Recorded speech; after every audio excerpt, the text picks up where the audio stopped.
Hey, Jared. Hey, Josh. Why do we call it a crazy coincidence when two people wear the same outfit? I don't know. Why do we call it that?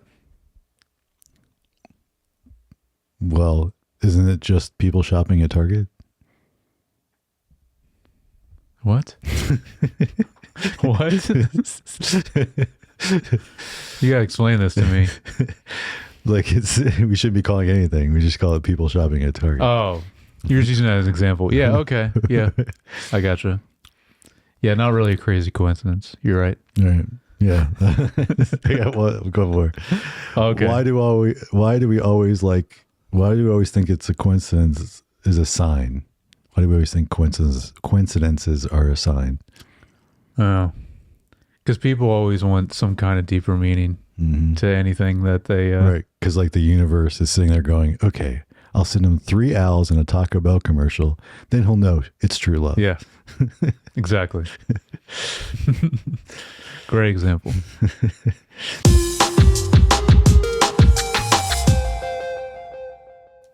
Hey, welcome back to Screen Time Film, a podcast where we discuss a director's filmography in chronological order. Yes. For those of you that haven't, if you're new to this situation. We currently, Paul Thomas Anderson, a couple of films in, a few films deep. So Jared. Yeah. What am I doing? I'm quietly judging you. That was one of mine. That's a great one. So my name's Josh, and this is my co-host Jared.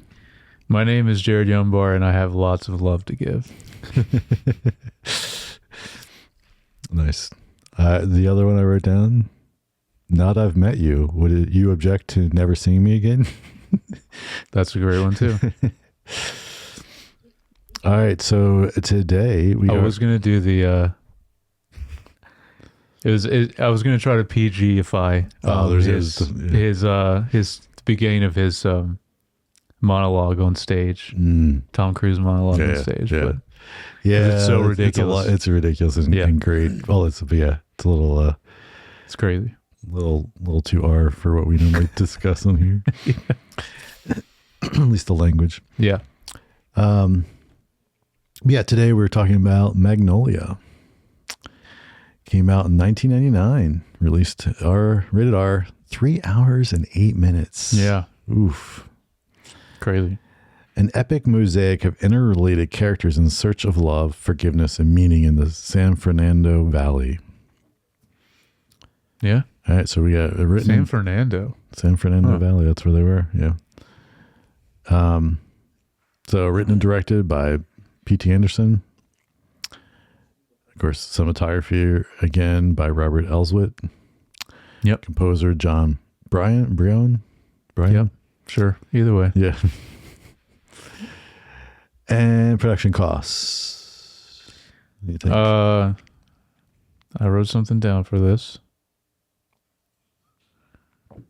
This is another tricky one, but I'm going to say 40 million. Pretty close. 37. Oh, okay. Yeah. All right. I was shooting a little high because I've been pretty off lately. So 37. Okay. We've got 3 nominations again for Academy Awards. We got Tom Cruise nominated for Best Actor in a Supporting Role. Nice. We also, again, P.T. Anderson nominated for Best Writing Screenplay written directly for the screen. Yeah. Which I think was what Boogie Nights was also nominated for. And then we have a nomination for Best Music Original Song by Amy Mann. Oh, okay. I was not familiar with the songs. Yeah. But yeah, she did like all the needle drops, I think, or most of them was her songs. All right, so there's a lot of people. I guess there's a lot of people in this film, but like not a lot of people I recognized. Really? So I feel like the list. I mean, still like the list, but like I don't know. So maybe there's some of you I missed that like just didn't look familiar to me. But I've got obviously Tom Cruise, Philip Seymour Hoffman, Julianne Moore, Patton Oswalt, Philip Baker Hall, William H. Macy, John C. Reilly, Ricky Jay, and Jason Roberts. Mm-hmm. That was about it. But there was plenty of other people, but yeah, no people that look familiar to me. So well, there were some other PTA people, like in like one scene that he's used before, or also just people that just randomly were in it. Like he's like for the game show. Clark Gregg was in there as like a. Oh right, now you said I do remember from Avengers and all that and all the Marvel stuff, which is so random. Luis Guzman again. He was on the other side, or he was in the adults of the game show. There's a couple more random people throughout, but yeah. Okay. Yeah. I don't write them down as I'm watching it, so I don't either. I was just like thinking about it. Yeah. Yeah, I do remember seeing him. I was like, oh, it's the guy. Yeah, the guy so from what was that TV show he was? Oh, what was that? The TV show? The Avengers TV. Or not Avengers. Oh, Agents of S.H.I.E.L.D. Agents of S.H.I.E.L.D. Yeah, that's where he kind of went on to after the first Avengers film. That's what he was in a lot. Mm-hmm. Man, that show ran a really long time. It started off good, but it was. I'm blanking on his name now. He was just in our last film too, but he showed up again in one scene. Alfred Molina. There we go. Yeah, he was the boss of William H. Macy. Like the beginning of the movie, he was in it for just like a second. Yeah. Okay. Yeah. All right. So there's a lot of little like very small cameos. Quick cameos. Yeah. Well. All right. So, overall thoughts, have you ever seen this movie before? No, this is another one I was like, this seems familiar, especially the poster for it. But no, this first time. What about you? Yeah, I'd never seen it. Okay. Nice. I remember seeing, like, remember when it came out. I remember it was getting a lot of traction. And yeah. I remember people talking about Tom Cruise. And I don't know if it was I might even watch the Oscars that year. I remember, him getting nominated in this and making a big deal, because I remember seeing clips of him, with the long hair and stuff that he's got, and but I never saw it. Yeah. I don't remember. Eyes Wide Shut was the same year. Was it? Yeah, 99, the final Kubrick movie, and I don't know if he has long hair in that, but I don't think he does. MI2 would have been the next year. He had long hair in that, so this was kind of around that time, I think. Well, Eyes Wide Shut though was filmed much sooner, because that's right. That was a really long, because it really didn't get finished. Yeah, that's right. And then someone else had to finish it, right? Because I don't know, that movie. There's so much behind the scenes of that movie that went down. All right. Well, what was your overall thoughts on this? Yeah. I'm gonna have a lot to say about this, actually. Okay. It's very, very ambitious, this film, in general. The dialogue and the characters feel so real and grounded and true to life, which I thought was awesome. Yeah. And we jump around so much with these different people in their lives at different points. Well, not so much different points in their life, but in their lives in that current moment. And it never felt confusing or like a mess to me, which is that's really hard to pull off. And I think he did it very well in this, because it jumps around a ton. So I think that's one of the biggest movie strengths, is jumping around so much and it still being cohesive and really captivating. I thought I really enjoyed this movie, even though it is very long. I still really liked it. Okay. I agree with some of the stuff you said. Okay. Disagree with some of the other stuff. All right. I agree. It's ambitious. And I think I disagree is I thought it was not to say confusing is not the right word, but I think it didn't work for me half the time, the jumping around. I feel like either it was too long a gaps between some of the stuff, and it was like, oh wait, oh that's, especially as long as the film is, like, I feel like sometimes you can go 30 minutes and then you go back to a storyline. Yeah. And that, you lose some of that long away from the characters, you lose some of the connection with them, I think, for me. And then, so it felt a little messy in that. And then I think what it was trying to say, and then in the end, like, the payoff didn't seem good enough. Okay. Like, I was expecting, because of all the setup with that opening montage explainer thing in the beginning, I was expecting it to really, all these people intersect and come together in a much bigger way. And then I was like, oh, that's it to me. I agree with you with that part. Yeah. I did think that they were going to interweave with each other more than they did. I think you're right there. Yeah. Towards the end, especially. Yeah. And yeah, they didn't as much. You're right. And it was pretty like little subtle things. And you're like, oh, okay. that's like in a lot of ways, they didn't even have that much impact on each other. I mean, there were some things, but like minor. So, but I also agree with you that standalone wise, dialogue and characters are very interesting. Yeah. And so I think almost like if you took each one and just probably, I didn't look, but there's probably YouTube cuts of this where you take each story and just let it be its own story. Not cut around. Yeah. And then maybe it'd be interesting, a little bit or a little stronger for each story. Cause then, like I said, the reason you're cutting all these stories together is, for me, it was like to make it like worthwhile putting all of this together. The effort is it needed to have like a significant payoff in the end. And when there wasn't, I was like, oh, well then why do we do that? Why do we care about all these people? Well, they could have just been separate stories. Yeah. Yeah. It seemed kind of like an experiment he wanted to do with this film, and maybe not succeeded totally. And like you mentioned, like kind of the payoff of bringing it all together at the end. Yeah. All right. Well, let's get into spoilers. And I do just think not just the dialogue, but just there's some I thought really incredible performances, which really helped too, with these stories, and just made, like you said, all the characters really interesting. Yeah. So all the stories I thought were like kept me going this whole time through it, even though it was really long. Which I think he does good in general. We talked about it even with his first movie, Hard 8, like very character focused. I just think PTA does that really well, and Boogie Nights as well, and he will continue in his other movies to do it. I think that's just something that's really important to him, and he does it really well. Yeah.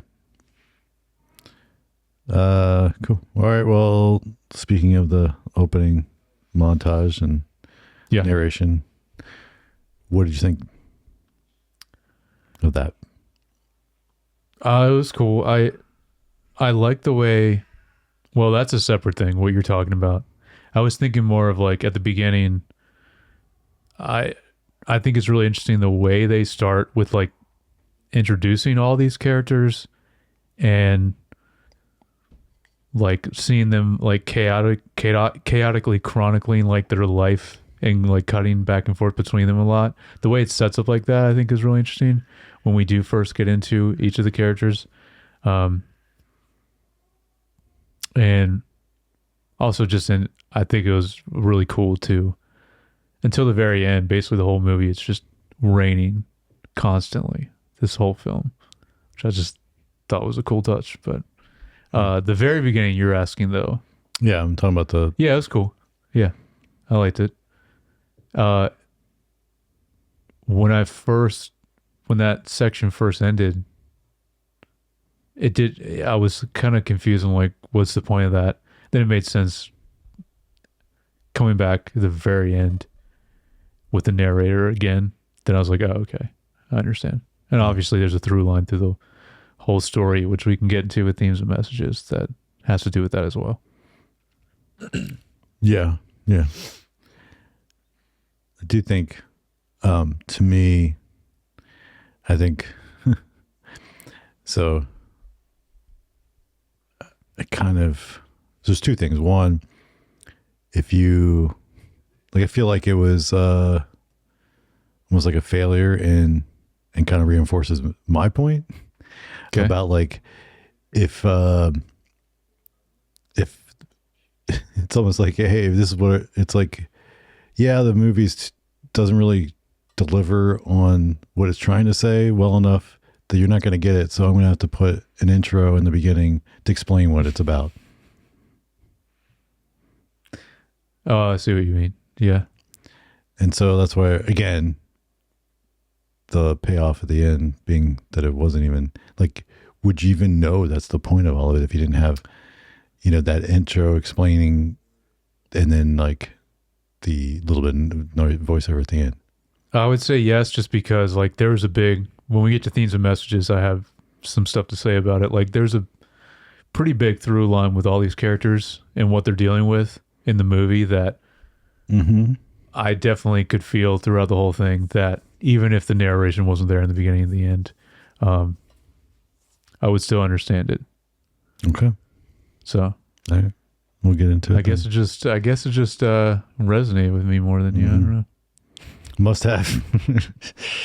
I have two notes just that are like kind of side things that don't really have to do with the plot that I wanted to mention real quick up top. Okay, sure. Random thing is, while PTA was filming this movie, he was dating Fiona Apple, which is really random, and I didn't know that. I found out that I was just like researching this movie, and then, which actually, why wasn't any of her music in this? I don't know. Anyway, and then the other thing is 1999, we already talked about a little bit, is an insanely incredible year for movies.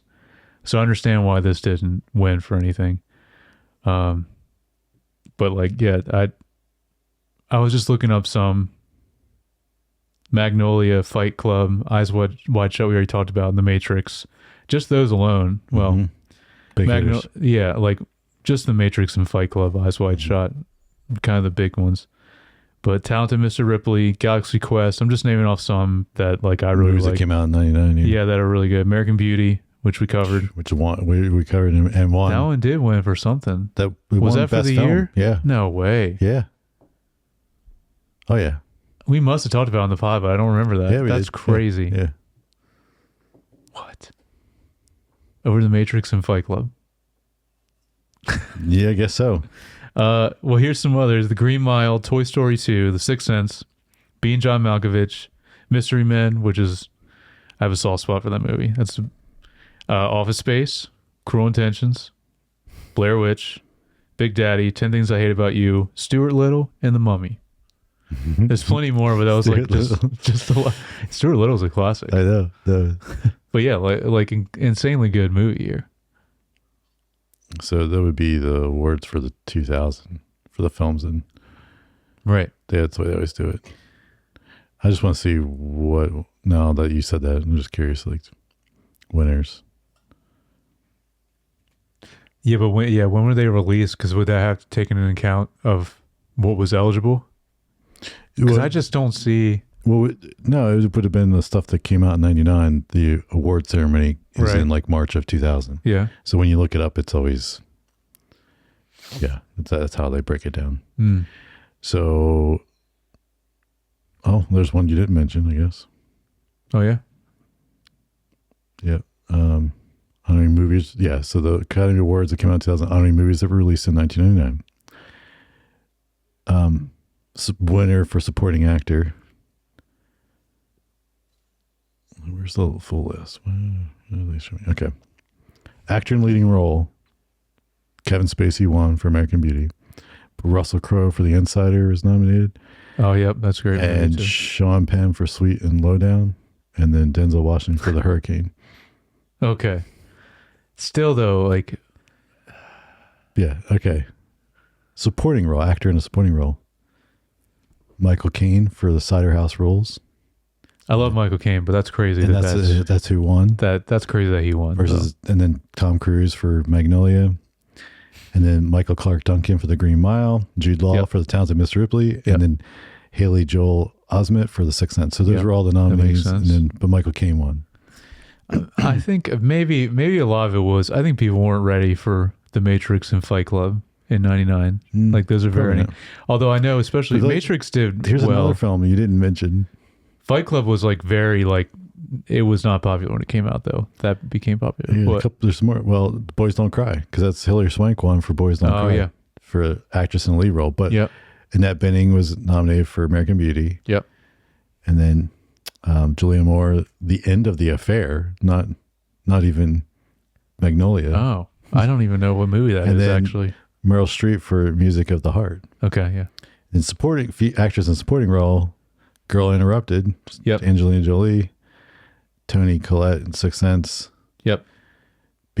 Catherine Keener for Being John Malkovich. So that's another 99 movie then. Being John Malkovich. Yeah, I mentioned that one. Yeah. Did you? Okay, I didn't hear you say it. And then Chloe Sevigny, whatever. For Boys Don't Cry. Okay. All right. And then art direction, Sleepy Hollow came out that year. Yeah, that was right. I skipped that one too. That was the winner for that. And cinematography, American Beauty won. See, still, why did that one sweep the Oscars over? It's a good movie. No, it is, but I'm saying you're going up against The Matrix and Fight Club. I just don't. Yeah, well, that's crazy. So a directing winner, American Beauty, for Sam Mendes. And then editing, The Matrix won. Okay. It's just, I really liked American Beauty, but it's just like compared to. For music, the original score, The Red Violin won. What? This is a weird Oscar year. Original song, Tarzan won. So that's who won over. Okay, that I understand, because that song, that Phil Collins song, that's what I'm thinking of. That one went hard. Best Picture, the nominees, we already talked about American Beauty. So the nominees that were against it, The Cider House Rules, The Green Mile, The Insider, and The Sixth Sense. Those were the other ones that were. So The Matrix and Fight Club didn't even get nominated in there, or Magnolia even nominated for. Now, The Matrix, that was a phenomenon for sure, but... Sound, The Matrix won. Sound effects, editing, The Matrix won. Okay. Visual effects, The Matrix won. That makes sense. Writing, the screenplay that the Magnolia was nominated for against The Cider House Rules won. And American Beauty.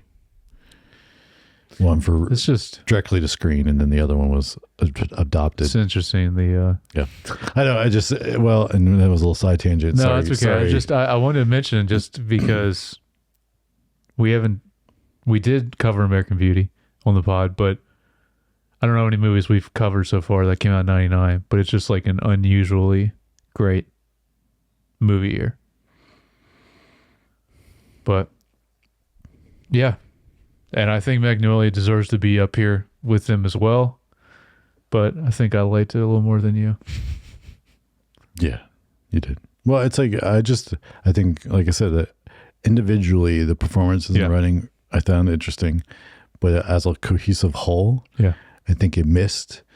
And I think the overall, what they were going for from an ambition standpoint, I think it was a complete miss. Anyway, all right. So then after that opening montage, which then we go into the introduction of the ensemble, everyone. Yep. Yeah.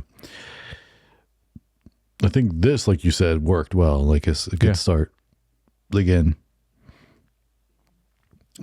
it's it's about, kind of, it was about 30 minutes, and they introduced everybody, really got you to buy into them. So, for the setup, did you have your favorite storyline? Or did you have a favorite storyline overall? I mean, honestly, I really liked all of them, but I mean, Frank T.J. Mackey is just... Tom Cruise playing this character. Mm-hmm. It was just, it's just incredible. Like he's just incredible in this one because it's also so different for him. And then he does this later with like Tropic Thunder, where he does just like an insane role that like is not Tom Cruise at all. Yeah. But like this one, I was like, man, this is just what he's doing in this movie is, it's so good. And yeah, just such a great character. That this whole storyline and how this connects was really good. Mm-hmm. And I think. Honestly, after what? Yeah. I would say I agree. This was the strongest one that then connected to another storyline that But I like after finishing the movie, I was like, this is, I think now pretty high up as I think one of his best performances, Tom Cruise. It's pretty high up now. I wouldn't disagree with that. And because I remember thinking like every time we would come back to him, I was like, he hasn't done something. He needs to do something like this again. You want even more of him in it, yeah. And like you said, like Tropic Thunder is another example of him like getting out of his comfort zone, so to speak. And it's like he's so focused on these like big, which I mean I don't not like. I do like the big blockbuster movies, the Top Gun, like the new Top Gun and the Mission Impossible films. Like, but even some of the other one-offs he did, like Vanilla Sky and. Yeah, that's still been action. a while. But that's been a while. Yeah. I mean, I was talking about like more recent like last decade. Like, I feel like he's so focused on these big. Yep. And it's like, it'd be fun to see him do something more character driven. Which we talked about when we were talking about the new Mission Impossible. It seems like he's doing now. Some of the other movies he's doing now. Might be some, because he's kind of stepping away from more that. Character stuff. Yeah, not action. Yeah. Yeah.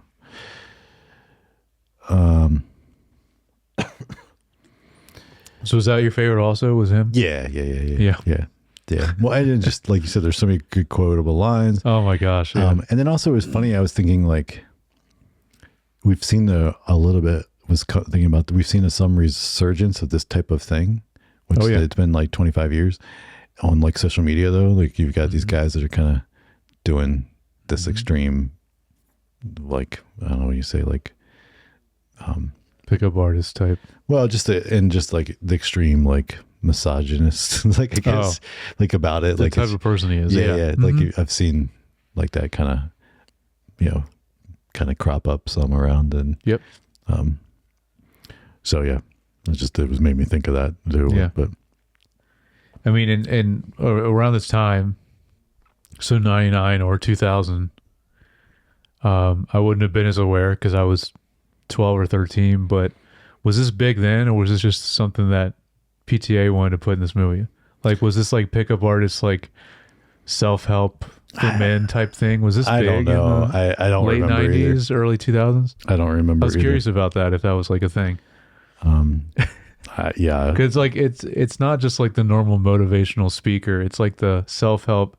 Yeah, it's for men. It is. You're talking about kind of misogynistic. Yeah. But I mean, the cliches in general are all there just for like your typical motivational speaker. Yep. Like, but then, you're right that there is a resurgence of it too. Yeah. So let's talk about, I think, kind of tackle the rest of these as kind of like the different storylines instead of just bouncing back and forth. So we have one storyline, which is Jimmy Gator, his daughter Claudia, and the divide there. So what did you think of this? What did you make of Claudia's pain and how it was handled? What do you mean with her? How what was handled with her? Like what it ended up being, or do you think that? Well, like the learning why there was a divide there. Do you think that would? Oh, with her and her dad. Yeah. I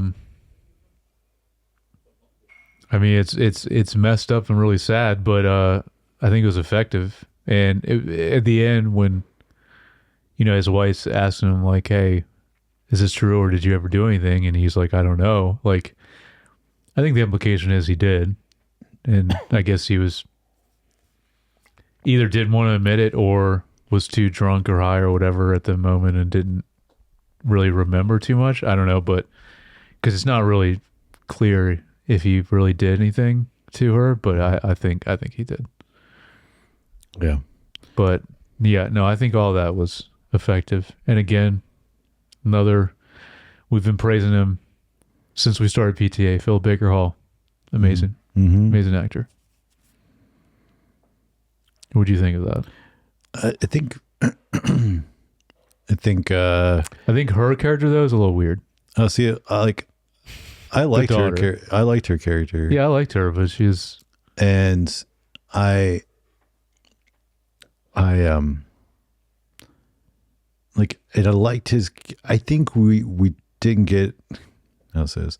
I think with his character, there was not enough context and backstory to fully understand his motivations. Like there was like things that were kind of slightly hinted at that maybe because like we try to understand why, because he seems like such a upstanding, they did all the montage. He has all these Emmys and stuff because he's got this long-standing show and blah blah blah blah blah blah.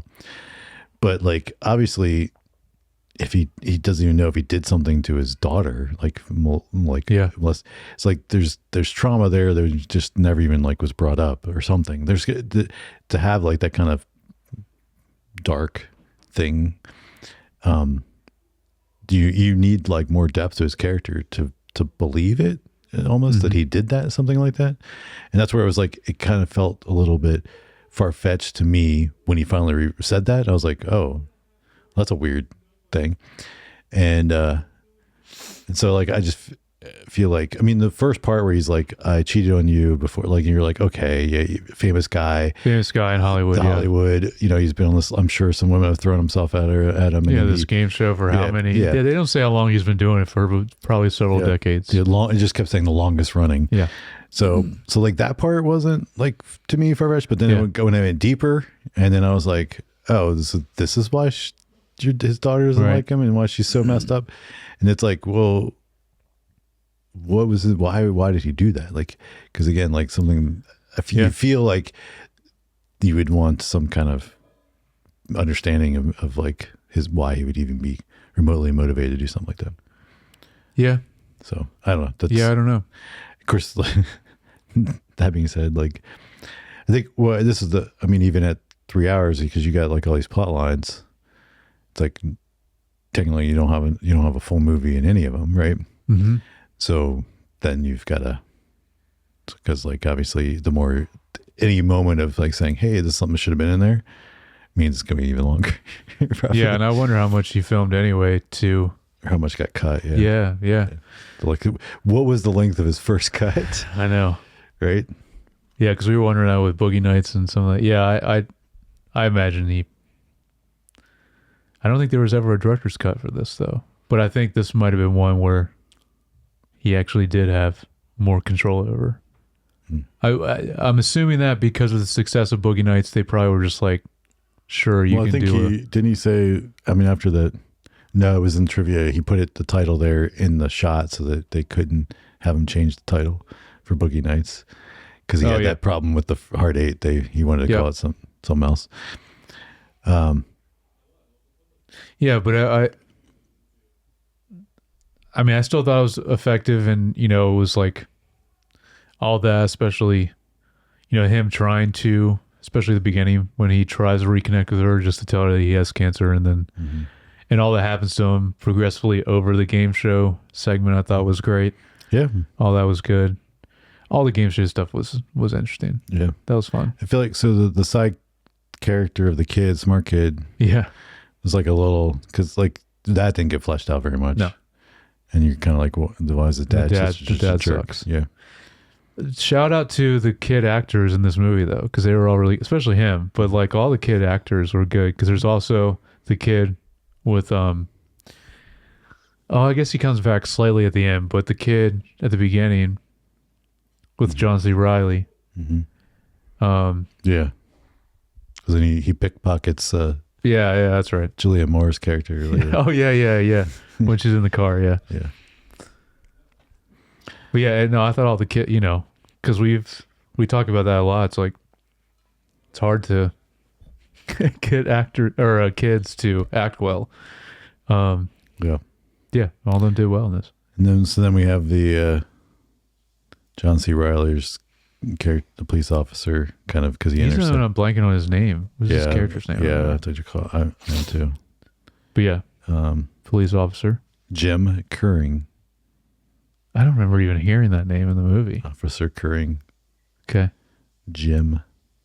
That's probably why I don't remember it because they probably didn't use as much. No. Yeah. So how do you feel about his? I still liked it. He's probably one of the more weaker stories, though, I would say, or ones I didn't like quite as much, but I still liked it. I think what I like the most is the scene of him meeting Claudia and then like pivoting to it being like him. Yeah, he's like immediately. Yeah, that was good. And well, that's a whole other thing with her also, because we don't know. I mean, she's doing like a crazy amount of coke, and it's like, how long has she been doing that? You know, when did that start? But yeah, no, I really like that interaction specifically. And I like his character because he's kind of like, you know, he's him and Philip Seymour Hoffman, I would say, are the two that are like the most empathetic, kind of kind people in this movie. Because the rest of them aren't really. Right. They don't really have any empathy at all, and they're kind of. The rest of them all seem like, I guess, a little more selfish or self-centered in general. Right. So I like that aspect of him, and kind of like almost I don't know, John C. Reilly in this, he seems like a little, I don't want to say dumb, but like not very intelligent person in general. But he still wants to do the right thing, and you can see that in this with his job and with people in general. So yeah, he was it was all right. Like that storyline was all right. But then like he connects in that, and then of course he connects with William H. Macy's storyline. Kind of. So what'd you think of his story? Well, I think it's interesting. It's also again because it's he's the kid. He's Quiz not kid. The kid, but Quiz he's kid a different Donnie Smith. Yeah, not the one the present day, but No. he had done it before. Yep, and he won, and that's what he was like famous for. Mm-hmm. I think it's funny they kept mentioning him getting struck by lightning. Also, it was like another thing he's like famous for, which is funny. I like this character a lot, especially because not only some of the dialogue, like the quote I have comes from him, but man, all the stuff that happens in that bar is hilarious. Even the guy he talks to, not only the bartender, and just like the ridiculous nature of like that's why he wants to get braces, right? Is because the bartender is just so funny. But the guy he talks to at the bar, that's another person that looked familiar to me. I don't know from what though, but that was a good interaction too. I don't know. Yeah, he was definitely the right actor for that kind of character. Yeah, I think he was cast well. Yeah, because he's kind of like that in Fargo. Some of those stuff we've talked about with him in other movies he's done. Yeah. Yeah, his storyline's a little weird though. Like, it's definitely weird. Yeah. Yeah, it's like, I don't like his job doing sales and like not that he's bad at it, I guess. And then he like goes to like steal money from them or something, you know, like it's at the end, yep. And then falls and it's just yeah. So, but then the last main storyline is Frank's, and his Tom Cruise is that we kind of talked about. His father, and then his nurse, Philip Seymour Hoffman, and then Julianne Moore, which is his, I guess, stepmom. Yes. It's kind of their little intersection. So, like we talked about, I think this is the strongest one of all of them. Yep. And of course has some of the, I mean, say that, but like, because there's some decent actors in the other ones, but like these are some strong actors like all working together here. Yeah. The only thing I would say though, to your point with that though, is the scene when Linda goes to the pharmacy and flips out on them. Like, it's a really funny scene. But she like flips out like in an insane degree when they call her lady. And just her reaction, like she's doing way too much in that scene. Oh, you thought it was over the top too much? Yeah, I think so. But besides that, like, yeah, and obviously, you know, she's another PTA actor that he really likes to work with, and yeah, she's great not only in PTA movies, like she's been in a ton of stuff that's great. But it was just that scene though was just like, yeah. Well, I think she obviously, I don't know. It didn't bother me as much like her reaction. I still like the scene though because it's just funny, like the interaction. Well, it was like they were judging her, and like I think it was a good point to me. It was a good point of like how often like, you know, they were making judgments on her, and they didn't. And in reality, like she had a reason. She had all this like prescriptions, and you know, some were for her, some were for her dying husband. Yep. And for them to question that, and then like, well, and that makes sense why her reaction was so. And but then she's under all this like stress and like just right, because she goes to her lawyer. Is it the lawyer also? Yeah. And then like she went there again, and he wasn't there, and she's like, I just need to talk to her. You know, so yeah. I mean, to me, it was just like a good way to show like how we can misunderstand where someone's at, and like and judge them or react differently where they're coming from.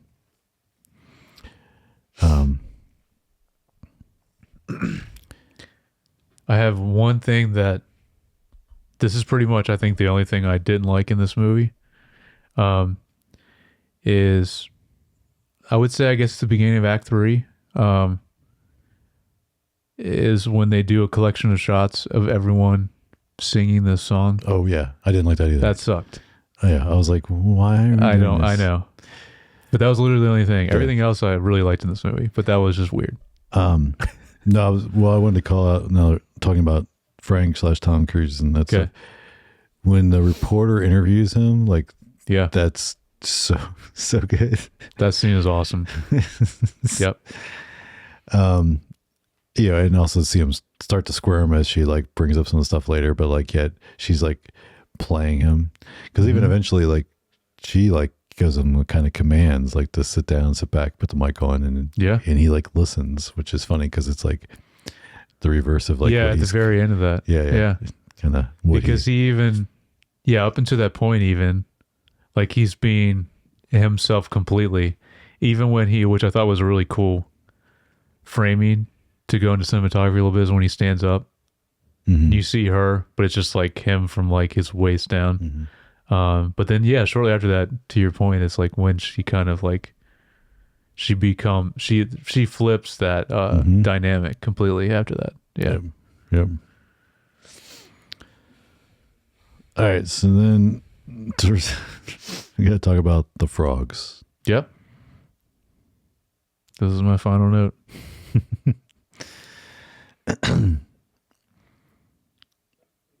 Did they work for you? Is the best way to ask this question. Yes, I really liked it, and I have a reason why, because I don't know if you caught this, but I saw this when they were doing the filming for the game show. In the crowd, there's a shot. Someone's holding a sign that says Exodus 8:2. Okay. And I immediately was like, okay, I'm like, I know. So I looked at the Bible verse again. I'm like, okay, I'm like, I kind of know. I remember what happens around that time. And in that Bible verse, it's about God warning Pharaoh about him, you know, letting the people go, or he will curse them with plagues. Then I was like, okay, so that makes more. So after seeing that, I was like, okay, then that makes a little more sense why they're putting that in. as a foreshadow to this thing at the end. Even though this is like the only thing that makes it technically not grounded anymore. Correct. But I still really liked it. I thought it was interesting. Okay. What did you think of it? It just didn't work for me as well. No? Okay. I was like... Even if you get the context of the... Yeah, but it's... I mean, just the Bible verse? Just because you throw a Bible verse, sure, it doesn't mean it like, works. At least for me. Like, I was like, what the heck is happening? I was like, we just went off the rails. And... Yeah. And then, of course, it's the reason William H. Macy's character, like, falls because they hits him and then it, like, messes up his teeth. Yep. Just like, okay. And then and then all like because then there's the ambulance that's like going and it's like swerving all over the place, and then of course John C. Reilly's character, the police officer, is also like trying to dodge and swerve. Yep. And Philip Baker Hall's wife also is driving. She's driving because she went for a ride because she was so upset. Yep. So like, again, when I talked at the beginning, like this is like the moment that's like bringing lots of people together, and it's like it doesn't. No, you're right in that. Yeah, it doesn't as much as it should. Yeah, yeah. It's kind of like, oh, so they were all having to be there when the frogs are falling, right? But to each their own. I mean, what do I know? I'm not making feature films and winning Academy Awards. Yeah, but you have insight into it. You do this kind of thing. You're not doing full length films, but I do like it. So I do like the idea of the metaphor of like judgment on like all these people that are like potentially not doing, of course, but it's like it fell on everyone. Like even the people that were trying, like what's his name's wife driving in there. She didn't do anything wrong, so to speak. And then again, the police officer, John C. Reilly's character, he didn't really do anything wrong. Yeah, and Philip Seymour Hoffman. Yeah, Phil Seymour. Yeah, he was. Yeah, because he's in the ambulance, right? No, where's he at? He's still at the house, actually. Yeah. So he was in the ambulance running around there. I don't know, because that's another one of the, like, I think one of the best scenes, which we already talked about a little bit, is when actually, do I have a note about that? Why am I drawing a blank? Who was in? Because I remember the ambulance driving around and dodging. Yeah, I don't. I'm drawing a blank on who's in there too. But one of the best scenes is when Frank finally does actually visit his father. Yes. So that's near the end. So he's there with the nurse, Philip Seymour Hoffman. His interaction with his father. That whole scene was really great. Even him in the background, like Philip Seymour Hoffman is. Right, because then... Because that's when the frogs are shortly after that. Yeah, they're falling there too. Yep, because they're still there in that moment. And then they fall through the like skylight or something in the kitchen. With Philip Baker Hall when he's about to shoot himself. Yep. Yes, that's right. Yeah. Yeah. So, anyway, yeah, but maybe the ambulance was going somewhere to pick somebody up and not have somebody in it. I just remember there was like the shots of the ambulance too. Oh yeah. But yeah. So, and then we have our final montage. Yep. Of like the resolutions kind of things. So did you feel like it was satisfying?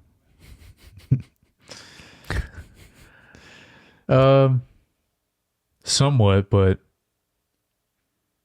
I don't think all of the stories needed like a really strong conclusion, because it's more of just like a very brief moment in all these people's lives and them somewhat intersecting with each other. So I don't think it really needed to wrap up like really well at the end. Okay. Yeah. Like that, I kind of already been talking about how I felt about, like, I didn't feel like.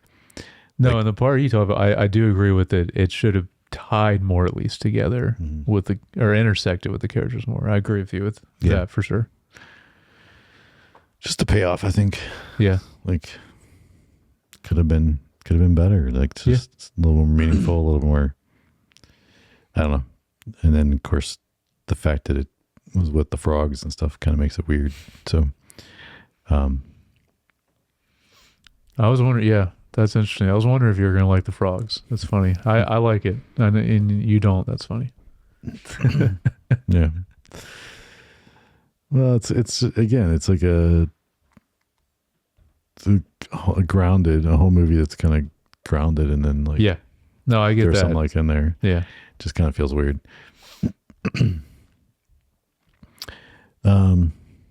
You ready to get into cinematography? Yeah. A little bit? Yeah. So, I think the fluid movements and whip hands in the beginning montage work really well to introduce all the characters and it not be confusing. Yeah. I think some of that reason it worked because of the cinematography. Definitely. I only have one thing, so I don't know. I'm sure you probably have more to mention overall with cinematography, but I just really like how pretty much through the whole movie, the camera is like always moving, which I thought was a really cool choice. It does, yeah. To help with that, like, since we are moving around so much with these characters and cutting between them so much, yeah, like, is there any static shots at all? Yeah, I mean, maybe some, but for the most part, it's... the next I have is about the more intimate close-ups, and a lot of that stuff I think was more static, because they would like, there would be more like rack focusing between two people that are talking and stuff. And there's a really cool frame on Tom Cruise in the interview that I thought was awesome. Really cool frame on his face. So I guess that's a good example of a still shot. Yeah. But you're right. Like there was a lot of movement. Yeah.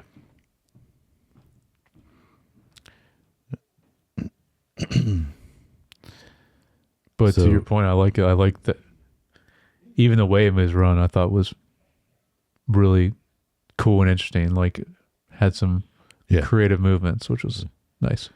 And creative framings in especially in those more close-up scenes or whatever, like for the character moments. Yeah.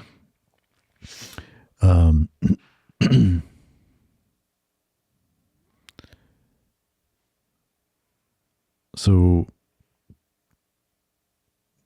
kind of coming back to like, again, the frogs and the visual style of that.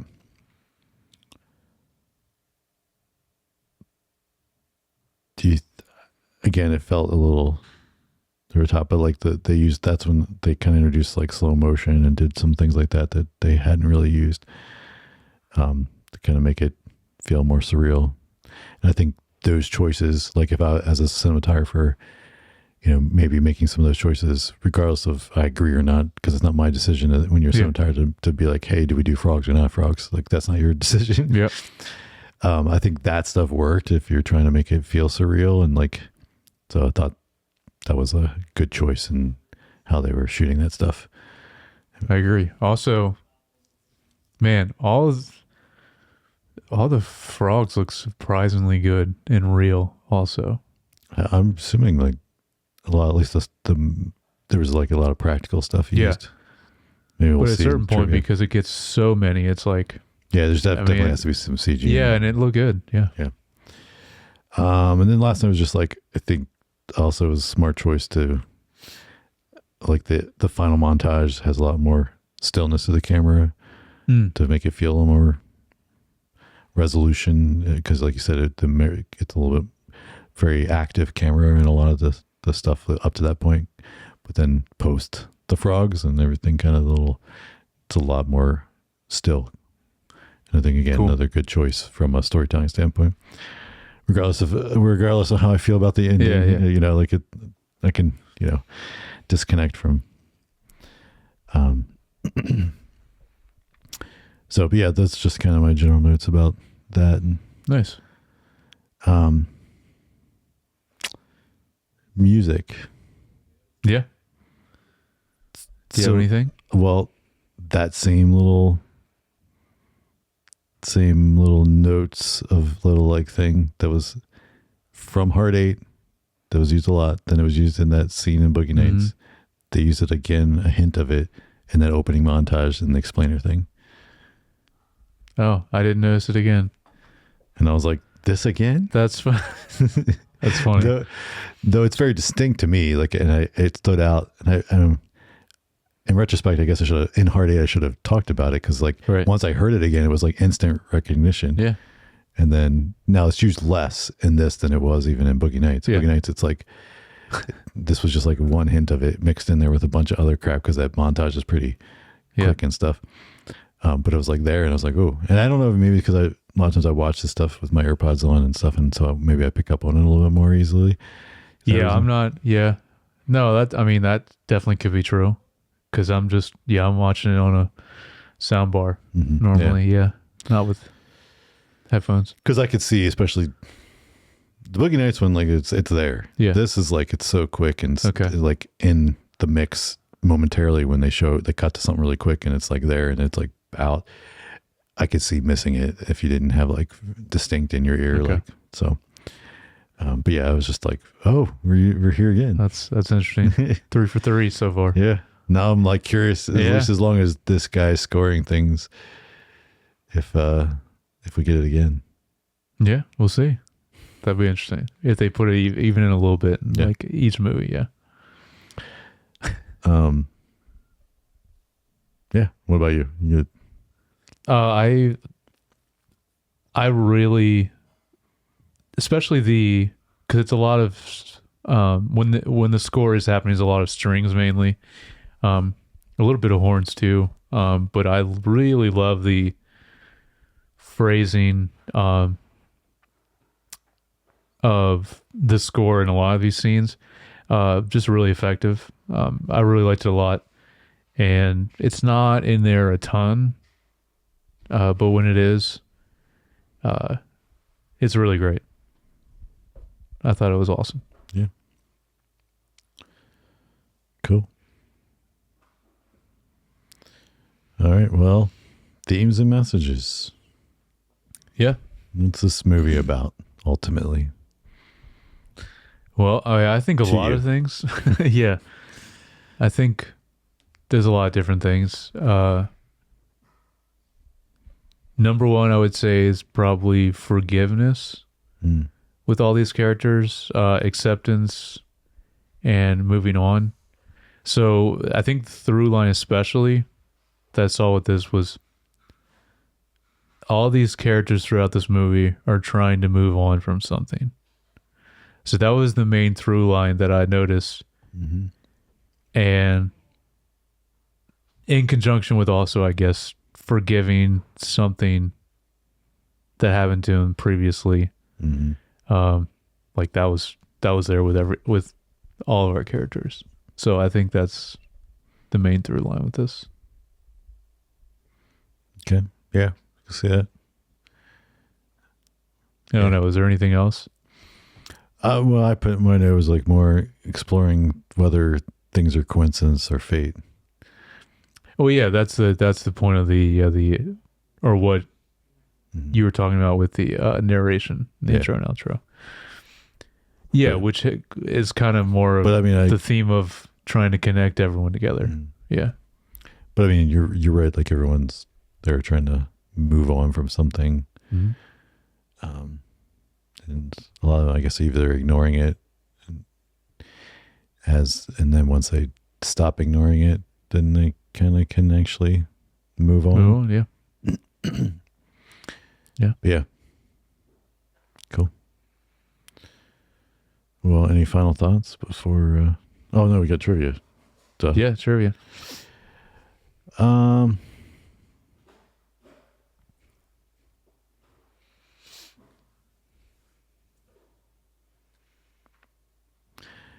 Say P.T. Anderson wrote the bulk of the script during 2 weeks he spent at William H. Macy's Vermont cabin, afraid to go outside because he'd seen a snake. Okay.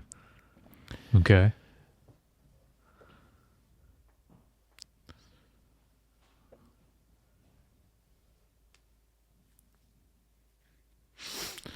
So P.T. Anderson approached George C. Scott to play the role of Earl Partridge. Scott threw a script across the room and said, "This is the worst thing I've ever read."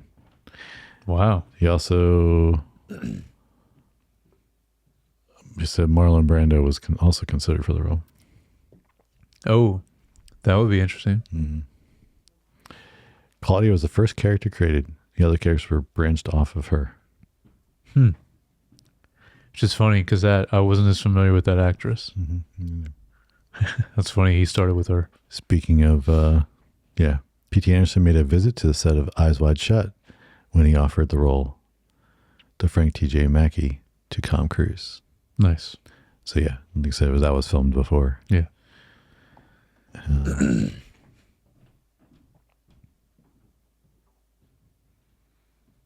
Okay, and it says almost every location contains at least one picture or painting of a magnolia. Yeah, I did notice they did a lot of close-ups on paintings at different points in this.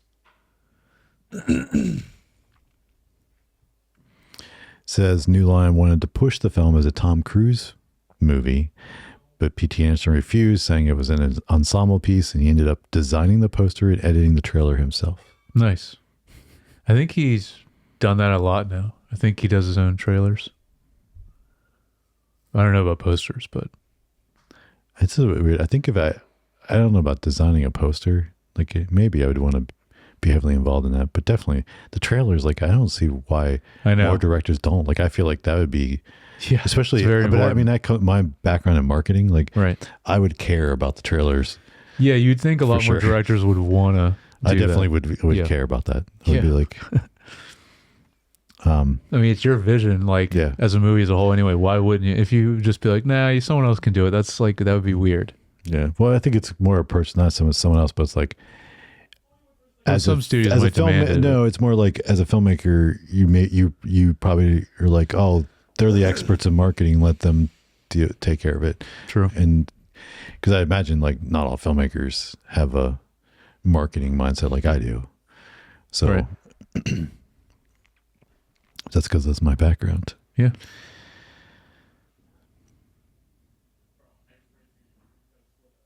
Yeah. At the time of release, P.T. Anderson stated that he really felt that Magnolia, for better or worse, is the best movie he'll ever make. Definitely not. It's definitely not his best movie. I still loved it though. I still really liked it, but this is not his best movie. The telephone number 877 Tame Her is shown on the side on the Seduce and Destroy infomercials, which dialing this number used to give a recording of Tom Cruise giving the Seduce and Destroy pitch. Oh, that's awesome. We didn't even mention that. Just the name Seduce and Destroy is so funny. Yep. Tom Cruise loved Boogie Nights so much he asked P.T. Anderson to consider him for a part in his next film. While initially rather terrified at playing such a change in pace, relished the role as it was completely different from what he had done before in Eyes Wide Shut. Yeah, and he killed it.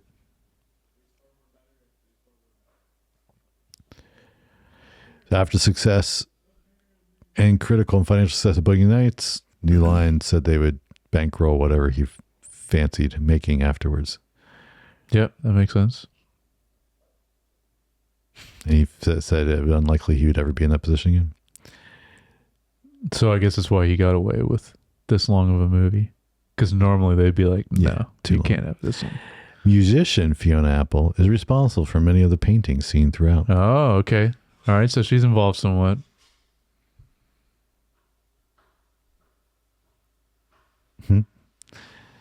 John C. Reilly was tired of always playing heavy, so he asked P.T. Anderson to write him a part which he falls in love with the girl.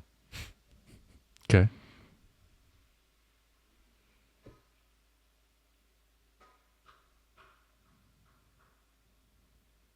Oh, it says P.T. Anderson is seen immediately after the start of the show of What Do Kids Know, confiscating the Exodus 8:2 sign from the audience member. Oh, I didn't see that part. Nice.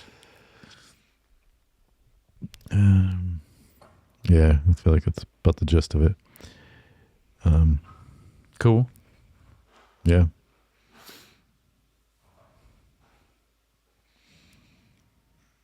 All right. What are your, you always ask me, but I want to know what are your last final thoughts on this movie? What do you think? I think I like what I've been saying pretty much. Like, I think if you want to watch it just for the performances and the writing, it's worth watching. But it's long. It's 3 hours. Yeah.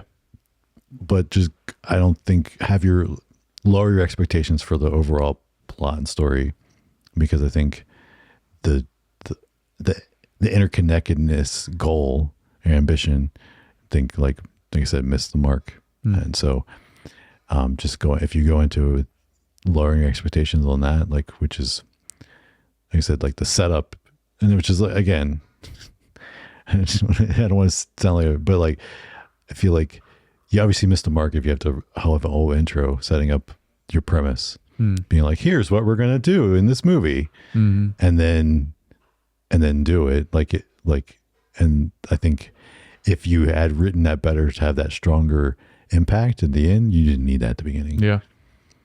But that's how I feel. Yeah. So, but like we've talked about, like, but from a individual characters, how they're written and developed, I think are pretty strong overall. And then of course the actors, most of them doing a great job. So I mean, worth watching for those if you're into. But yep. Yeah. I think PTA does that so well. Just characters in general. He has a good track record of that. So yeah. Definitely watch this movie. I think you should either way. Even if you don't like the ending or it not all tying together, I think it's still worth it. What's our next film? Punch Drunk Love. Yeah. So have you seen this? No. Okay. Have you? Yes, I have. It's been since, I think, when it came out. Yeah. So Adam Sandler, right? Yeah. Yeah, I remember it because I remember it was like his first like serious role. Yeah. And everyone said it was great. I just never watched it. Yeah. So yeah. And since then, now we know he's done other serious stuff, and we know he does serious really well too. Yeah. But yeah, well, let us know. Have you seen Magnolia? Do you agree? Disagree? You agree? You side more with Jared? You side more with me? Or any other questions or thoughts you might have to share with us, you can do that through emailing us at feedback@screentimepod.com, or send us a message or comment on YouTube or DMs. And you can find us on all the other platforms at Screentime Pod. On Spotify, Apple Podcasts, YouTube, Instagram, TikTok, and Facebook. And if you'd like to follow either of us individually, I'm at Jay Youngbar. And I'm at Jared Youngbar. All right. Catch you guys next time.